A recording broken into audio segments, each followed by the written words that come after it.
Alright guys, so welcome to episode 1 of Daily Tech News. We ran the polls, we took your suggestion, and then we decided that we should definitely do tech news.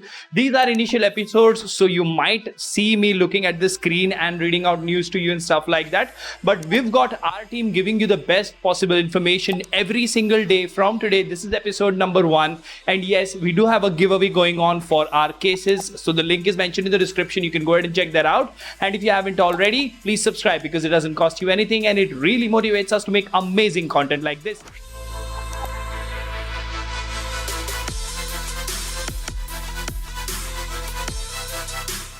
Now, let's dive into episode 1 of Daily Tech News. Now, the first thing that we're going to talk about here is Pixel Watch. Yes, you heard it right. Pixel phone, Pixel pad. We've heard things like these in the past, but in the last few days, a lot of information about the Pixel Watch has been making its round. Now, this watch looks to be unveiled at Google I/O. Now, the leaks seem to confirm that the device has a size of 40 mm. Now, that's a pretty standard size. Remember, Apple watches go way higher than them in terms of mm and in terms of overall size on your wrist, right? Now, the size is almost the same as the Galaxy Watch 4.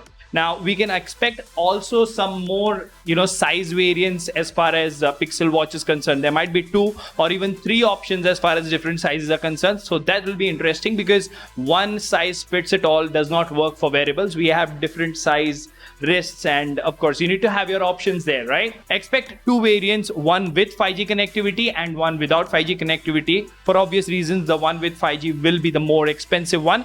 Now let's move on to our next topics. That is, a new device is supposed to be announced by the company Iqoo Neo 6 SE 5G. It may be announced on the 6th of May in China, and eventually it'll make its way to India again. Now, the latest offering is going to be a 5G upper mid-range device. It's going to be powered by our favorite Snapdragon 870 chipset.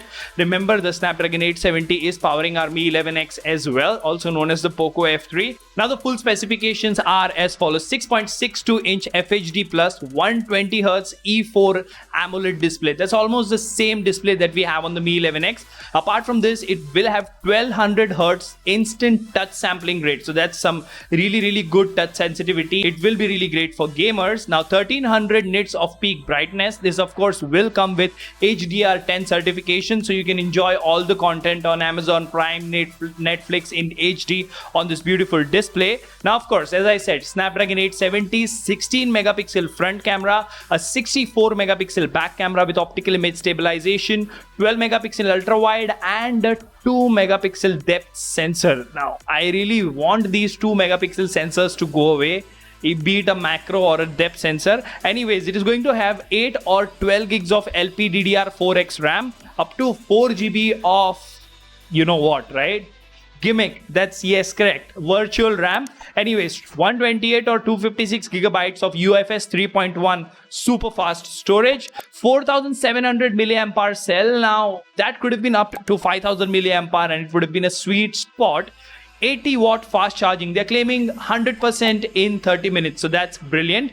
And Origin OS, Android 12, X-axis linear motor, dual stereo speakers, and in-display fingerprint scanner. Now, it really depends on how much Iqoo is going to price this, because from the name, it looks like an upper mid-range device. But remember, if you have all the components in the right place, the 870 can be a game changer for you. Now, let's move on to the next topic that we have: Xiaomi end-of-life device updates.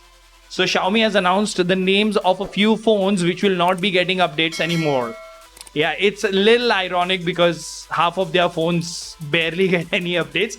Anyways, the new phones updated in the list include Redmi Note 7, Redmi Note 7 Pro, and the Redmi Go. Now, these are the 3 devices that have been listed. They will not get security patches. They will not get new MIUI versions. Neither will they get new Android versions. Of course, if you are someone who is a subscriber of PhoneOps, you can definitely install a custom ROM on any of these devices by going to the relevant Telegram groups. And most of the Android phones have a similar way of flashing ROMs. Moving on, Telegram. Our beloved Telegram introduces option for payments in Ton coin. Now, this is a project which was once deemed as dead, but it is back from the dead, and let's see what it has in store. Now, the once abandoned project of Ton coin by Telegram is active once again, right? And it's letting Telegram users send the currency Ton coin to each other on the app.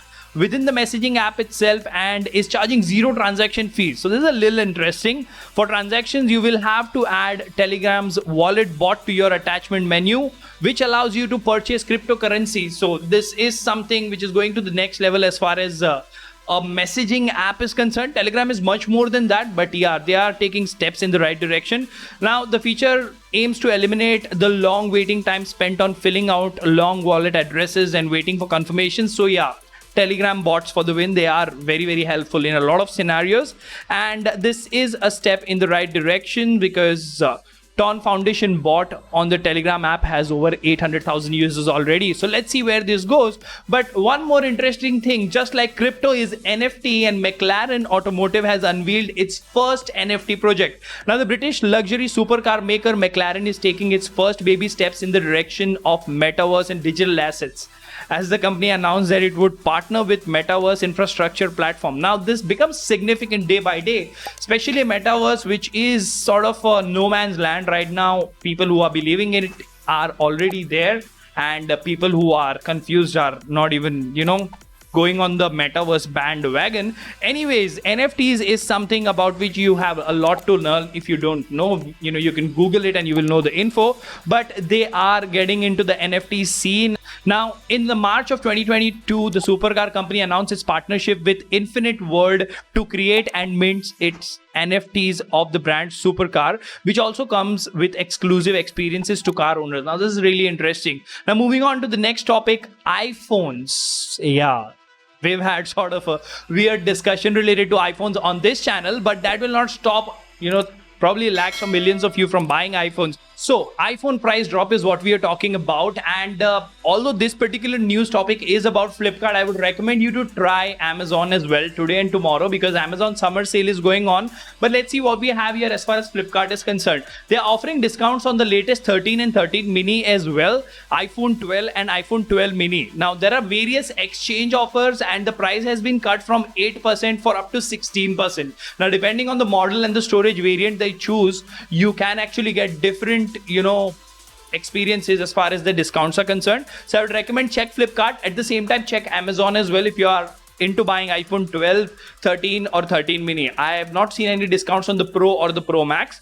Now, moving on, let's see what our next topic is about. OnePlus 10R Lite spotted on TINA certification site. Now, tell me this, since the time OnePlus is a part of Oppo, officially is what I mean, haven't they been releasing a lot of phones and a few of them feel like they are not needed? Because OnePlus in the past, they started with one device a year, then they started with two devices and then two device generations in a year, and now they're launching a phone just like Xiaomi every month or so. So anyways, OnePlus may be launching a light version of the recently launched 10R. Now, the 10R is an excellent phone for the money because it does come with a Snapdragon 888 and stuff like that.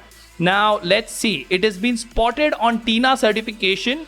And yeah, even they are saying in the news article, this is expected as OnePlus has developed a habit of releasing their phones more affordable and toned down versions as Lite series, as we saw with the OnePlus Nord CE2 Lite, which in my opinion was a not so great phone. Anyways, criticism step aside, the new OnePlus 10R Lite will be powered by a Dimensity 8100 and which is also the chip present in the OnePlus Ace.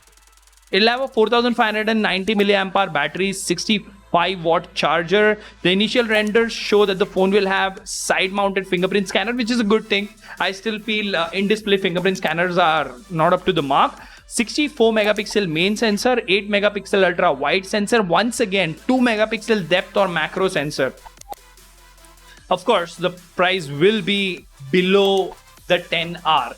So all in all, NFT, iPhone price drop, Xiaomi dropping a few phones from its update lineup, and a lot other interesting things. So this was episode 1. Do share your feedback in the comment section. The first 10 to 15 episodes I'll be learning because I'm not used to be a news reader, and we will be missing and including as much topics as we can. Let me know in the comment section what do you think about Daily Tech News episode 1. Until the next one, this is Kailash signing off at PhoneOps. Keep smiling. Take care. Goodbye.